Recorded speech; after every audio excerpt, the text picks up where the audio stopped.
SEO is like a puzzle. There's a lot of pieces to it, and you just do some stuff. Like a lot of people optimize their website. Google doesn't care what you put on the website because they don't believe anything you put on that website. You need to get Google to trust you. And the way to get Google to trust you is by getting other websites to talk about you. The more websites that talk about you, the more trust Google gives to you. And then they look at those keywords on your website, but it doesn't work the other way around.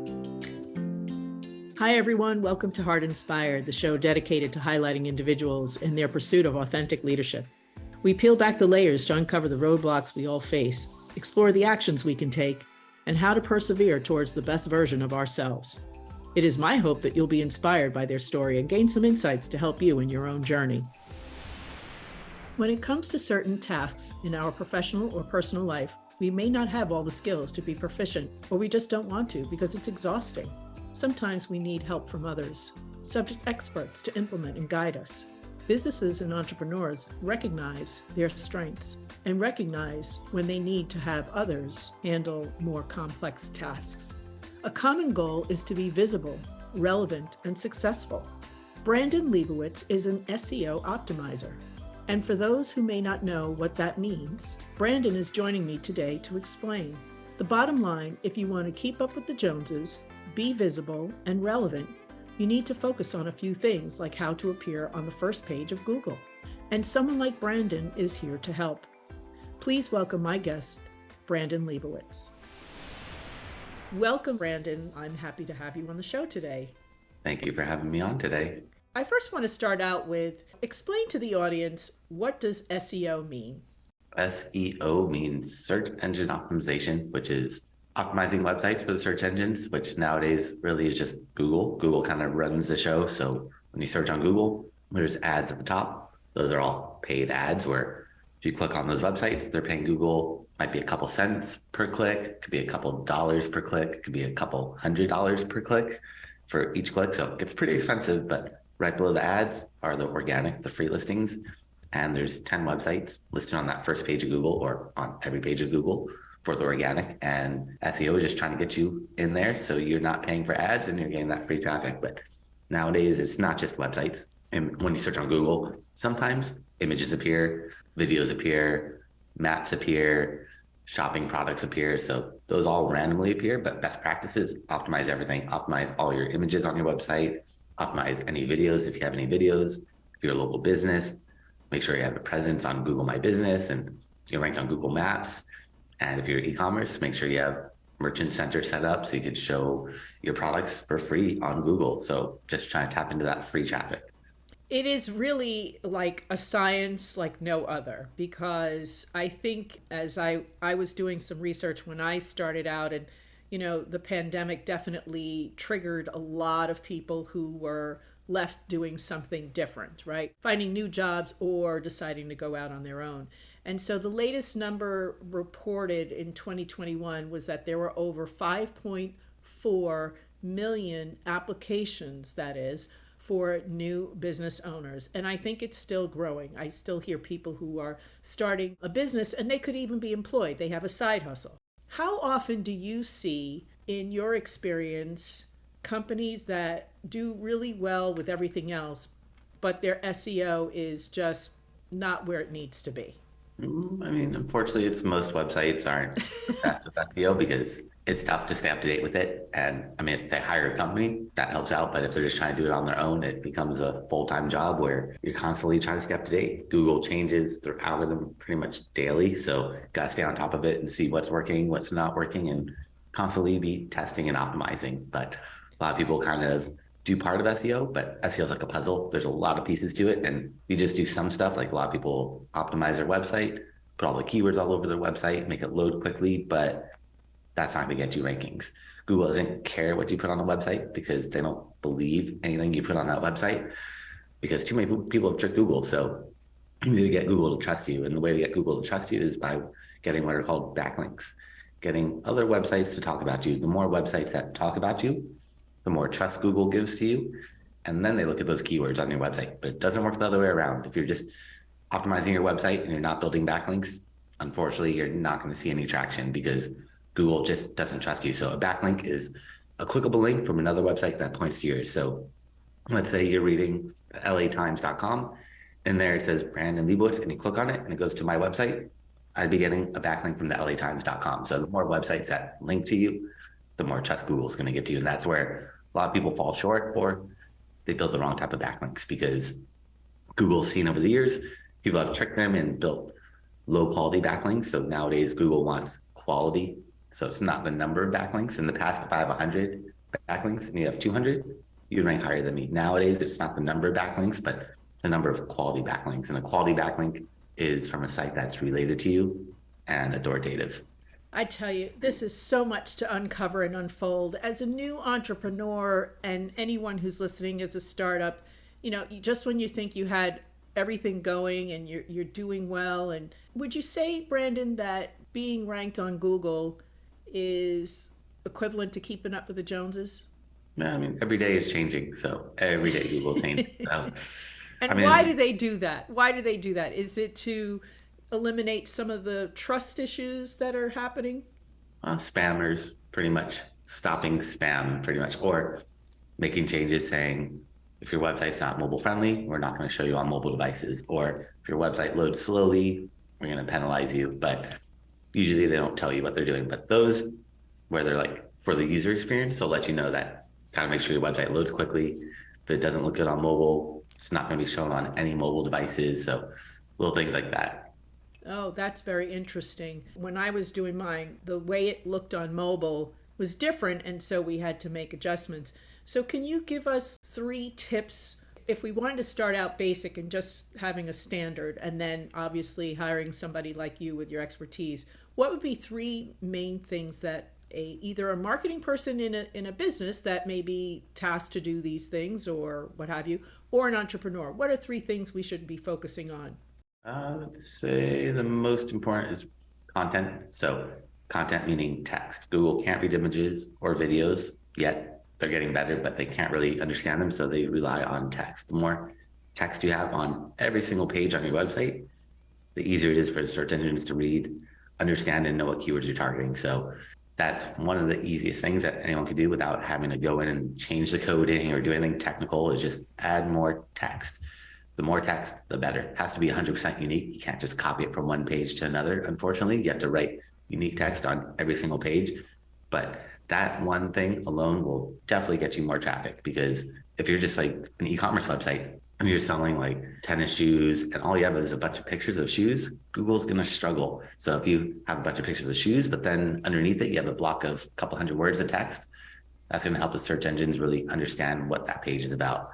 And I know a lot of people don't want to put text on their pages because it's going to make it look ugly, but I'd say just throw it at the very bottom of your page, because most people never scroll down on a website. So you got to think, like, how often do you scroll to the bottom of the website? Probably not too often, but Google will read from top to bottom and see that text at the bottom and understand what that page is about. Just don't hide it. Don't put in like font size 0.001. And if your website's with white background, you use white text, don't do that. That's going to get you in trouble. But just putting the text at the bottom is perfectly fine. And you can break it up. And usually you want to put a couple hundred words. The more text you put, the better. But you also got to write for the humans. So in the past, it was just write a bunch of text, make Google happy. Now it's write a bunch of text that's for users, but also for Google to see that all this content is there. So in the past, it was usually write about 400 words of text, but that's just averaging it out. SEO is not a one size fits all. Every website's different. So you have to write more content than your competitors. Because with SEO, we're not trying to beat Google. We're just trying to figure out who's on that first page of Google, how much SEO have they done, and how can we do a better job of it. So what I recommend is go to Google, search for your keywords, see who's on that first page of Google, and open up all the websites. Skip over the ads. Don't worry about the ads, but open up all the organic, the free ones, and see how much text they have on every single page. And you can average it out. So if everyone's writing 1,000 words of content, then you should probably write 1,100 words. If everyone's writing 50 words, maybe you write 100 words. So it's not really write 400 words. That's kind of what it used to be in the past, but now it's really write a little bit more than your competitors and make sure it offers good value. Don't just throw keywords in there. Write for people. Don't write for the search engines. In the past, we would write for the search engines. Now, really write for people. Because if you're writing for people and your keywords don't pop up in the content, then maybe you're writing the wrong content. And you got to rethink, like, why am I not putting those keywords in there? Because your keywords should naturally emerge in that text. In the past, people would say, write for every 100 words, your keyword should appear 3 times. But now it's really just make sure the keyword appears there, it flows, it looks natural. You put synonyms, plurals, variations.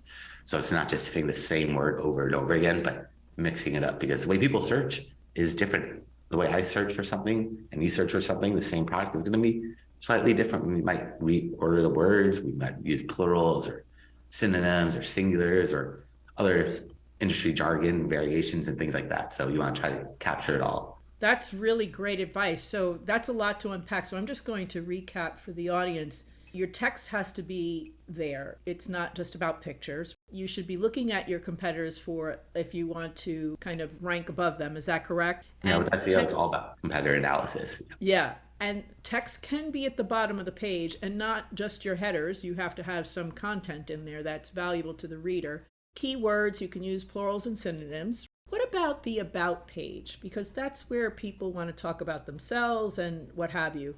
Is that so important? The second half of that question is it every page that should be focusing on SEO? Like obviously your contact page, no, but tell us about that a little bit.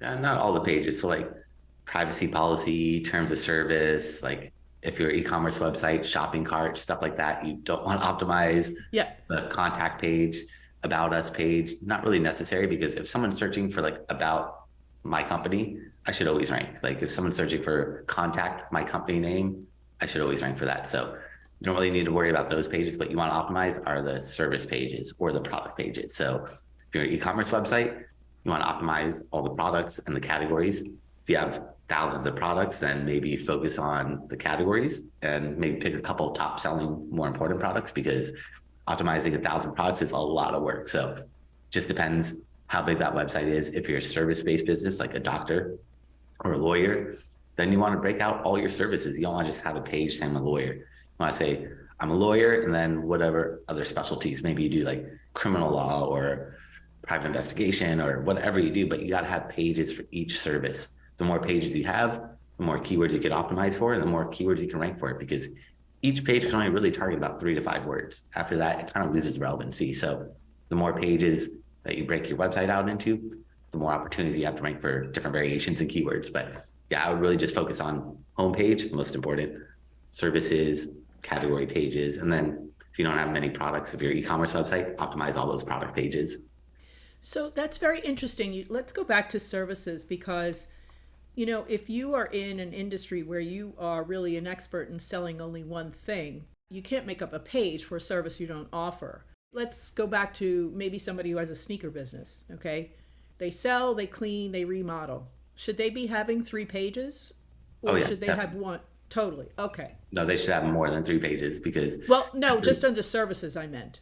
But if they're cleaning, they could do residential, maybe commercial. Like they could break it down in different cities that they target. So each city could have its own page that's targeting that specific location. Because if you're a plumber and you're in Los Angeles, but someone's searching for a plumber, let's say in Manhattan Beach, which is in Los Angeles, but it's not technically Los Angeles, Google's not going to show you, because it's not relevant. Like if you're searching, you want to find someone in your city or very close by. So Google looks at proximity too for service-based businesses. And I always recommend, if you're a service-based business, you probably should create some local pages about all the different localities that you target, because if you don't have those pages, Google's not going to know that you service those areas, and they're not going to rank you. And for a human, if I'm searching for plumber in Los Angeles and Manhattan Beach comes up, I'd be like, no, this is not what I was looking for. It's close, but it's not what I was looking for. I want a plumber in Los Angeles. So it's all about relevancy of the keywords, needs to match your website. And if you don't have a page about that, it's going to be really tough to rank. The more pages, the better. It's like real estate. You could buy a house and keep adding levels to it, and levels and levels. It's a lot more expensive building a house and adding levels versus buying a website and adding more pages and new pages. And each one is essentially like a new floor, a new level, where you could structure it, make it look pretty, do all the things to it that you want to make nice, and then target a new set of keywords. Brandon, 2 descriptions of what your expertise are. Would you say you're closer to a doctor or a scientist? It's always testing. A lot of it is testing, I feel like, so, because you never really know what's going to work, because Google doesn't tell you how it works. It's surprise. We've changed it again, and they do it often. Well, that's really good to know. So the more pages, the better. At least one or two words more than what your competitor has, right? For competitive analysis. Is that correct? Did Yeah. you say? Okay. Hmm. A lot of talk lately about images and videos and ADA. How does that fold into with SEO? Google wants to make sure the web internet is accessible to anyone. If you're visually impaired or whatever issues you may have, they want to make sure that anyone can see or access the internet. So people that can't see well, or website or have computers that don't display images, which most websites or computers nowadays do, but some older laptops might not show images. So if it doesn't show an image, it's going to show what's called an alt tag or alt Yeah. text. And same with the screen readers, because if someone's visually impaired, there's readers that read the text, but when they get to image, they're just like, what do we do? So they read alt text.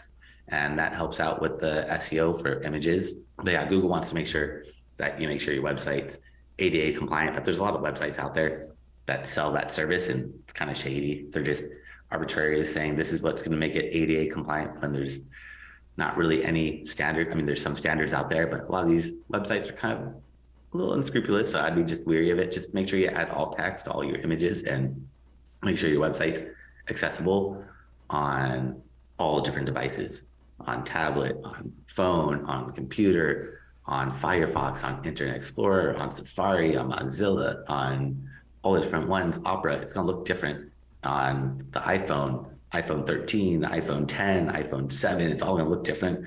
Galaxies, all those like the pixels, it's all going to unfortunately look different. So you got to make sure you test your website, make sure it looks good on all the different platforms, all the different devices, because there's going to be some that probably break it, like Internet Explorer. It's probably going to break your website just for some reason. It doesn't display well, most websites, but that's where you just got to make sure it's looks good and it's accessible for anyone, anytime.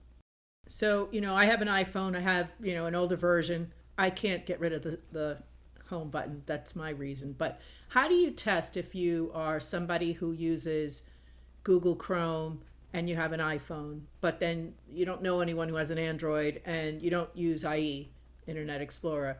How does one test that? You just use different extensions, or you can just search on Google for Okay. browser. I forgot what they're exactly called, but there's ways to spoof it and look at it on all these different devices. And there's tons of free tools out there. That's good to know. So, for listeners who are either startups or existing companies who thought, they had everything in order, these are really good tips that Brandon is sharing with us today. So we appreciate that. I'm going to go back a little bit here and ask you, when did you start into this industry? What was it about this industry, specifically this part of it? Because we haven't always had SEO and worry about Google. What was it that enticed you to get into this business?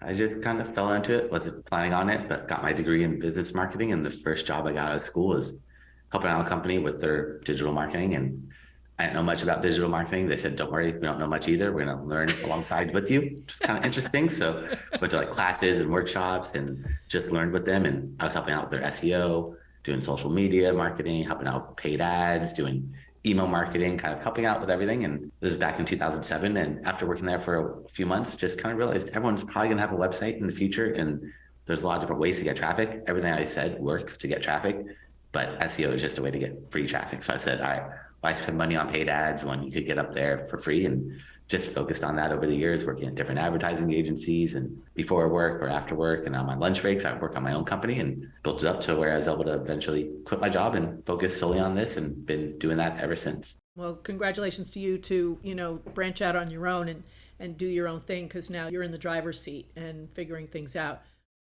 So if you're on Google and you search, we'll pick Amazon. The first few lines are ads.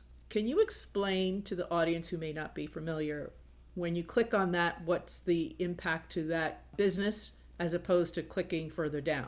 What are those differences and why do they appear that way? The only difference is the ads, they're paying to be up there. So that's the only difference, is every time you click on an ad, that company is paying Google, versus right below it, the organic, they're not paying anybody. Or they might pay someone like myself to get them up there, but they're not paying for each click, which is the big differentiator. Because with ads, every time you click on a website with the ad, that company is paying Google a couple cents per click. Could be a couple dollars per click, could be a couple $100 per click. So that's how Google makes all their money, through those paid ads. Very important to know.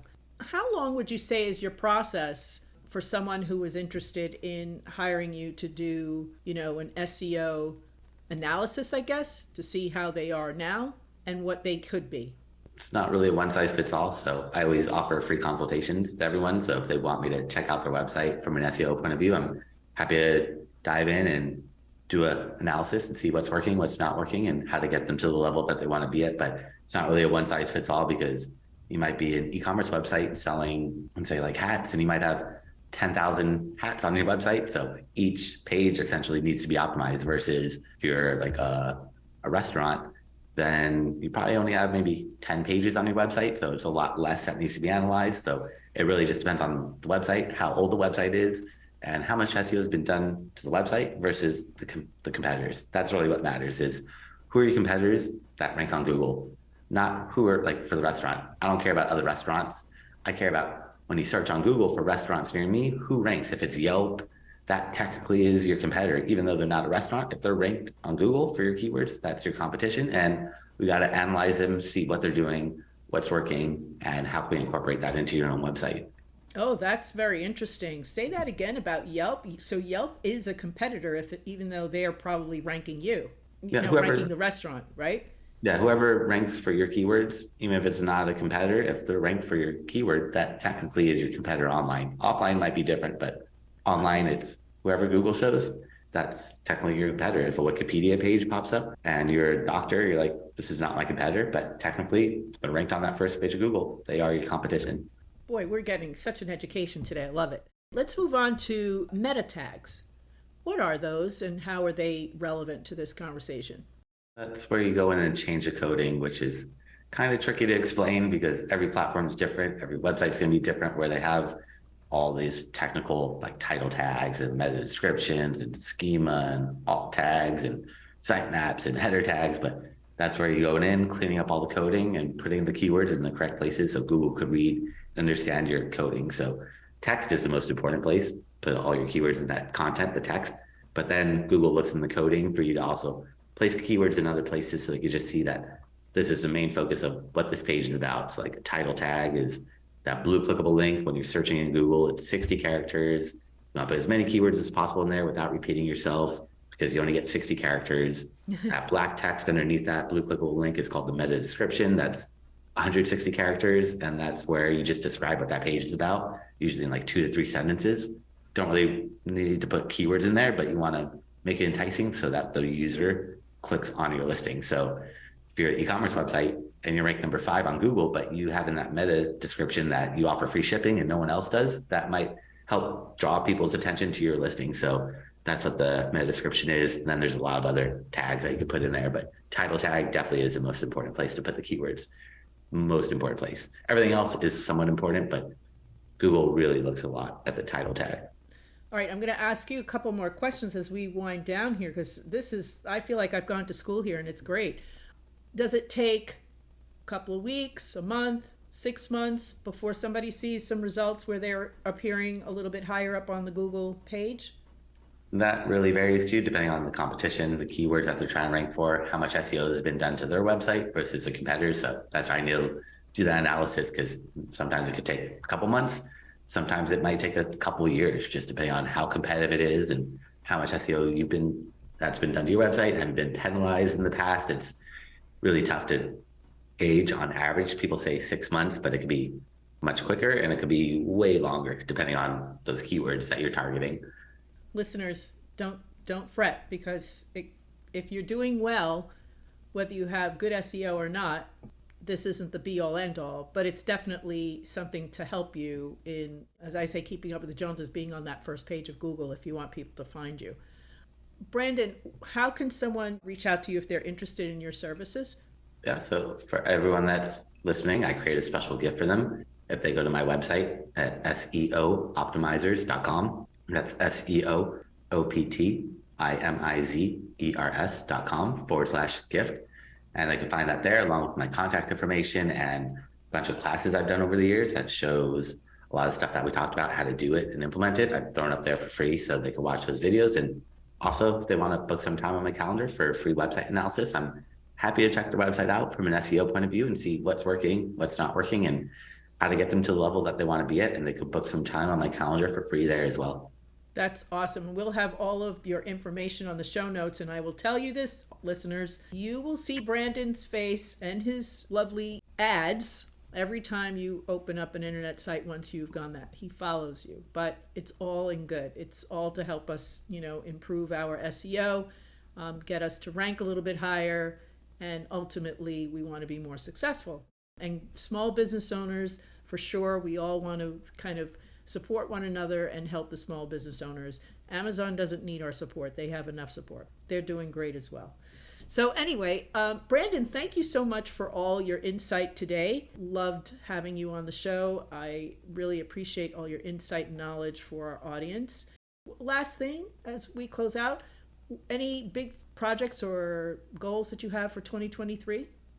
Probably just keep growing and scaling and hire more people and build up the team and just keep it growing, and just keep moving up those rankings and keep everything growing, and helping my clients the same, just keep them growing and getting more traffic. And one of the things that we didn't mention, Brandon, it's not just about analyzing and then fixing. You actually do have, with you and your team, writers to help with some of the text that's on websites. Is that correct? Yeah, you need to have a lot of content. So if you don't have time to write, then hire writers, but make sure they're in the United States, or native English speakers. Don't outsource that, because a lot of people do, and you get what you pay for it, but gotta have good quality content out there. That's very, very important. And you certainly want it in your own voice. I mean, I wasn't a great writer. I'm still not a fabulous writer, but I've definitely improved, just because you have to keep writing. And it is so important to have it in your voice, because otherwise it doesn't really feel authentic, right?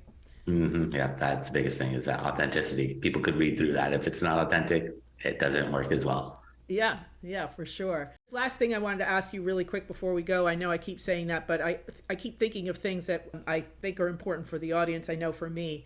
Any suggestions or advice or, things to steer away from when we are selecting pictures for our website? Avatar versus your own pictures versus using your iPhone versus using, some of these professional sites that have stock photos. And that's all about testing and seeing what works and what doesn't work. And you never know. Every website is different. So it's not one size fits all. It's all about just knowing who your audience is and how to best speak with them and resonate with them. And you can look at what your competitors are doing, but just because they're doing that doesn't mean it's right. But you could just take it with a grain of salt and look at what they're doing to get ideas and inspiration. You got to do whatever feels best for you and whatever's going to represent you and your company best, whether it's iPhone or professional done pictures. Or, if you're a lawyer, maybe professionally done. If you're just selling like skateboard lessons, and you just take it with your video and your iPhone. So it just depends on who your audience is and how you want to show that authenticity. So Google doesn't frown one way or the other if there's a picture that's a little bit off, as long as you have your alt text, right? And as long as it's authentic to your own voice.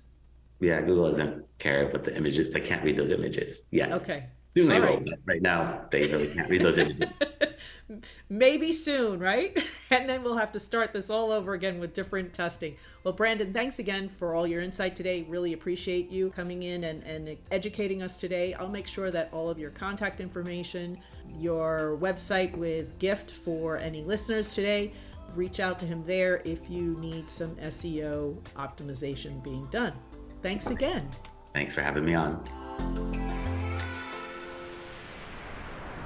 Thank you again for listening. We'll be back soon with a brand new episode of the Heart Inspired podcast. Until then, I'm your host, Michelle Delgado. I welcome you to support the show by rating us on Apple, Spotify, or wherever you listen to your podcast. To learn more about Heart Metrics Consulting, book a strategy call by visiting the website at heartmetrics.com.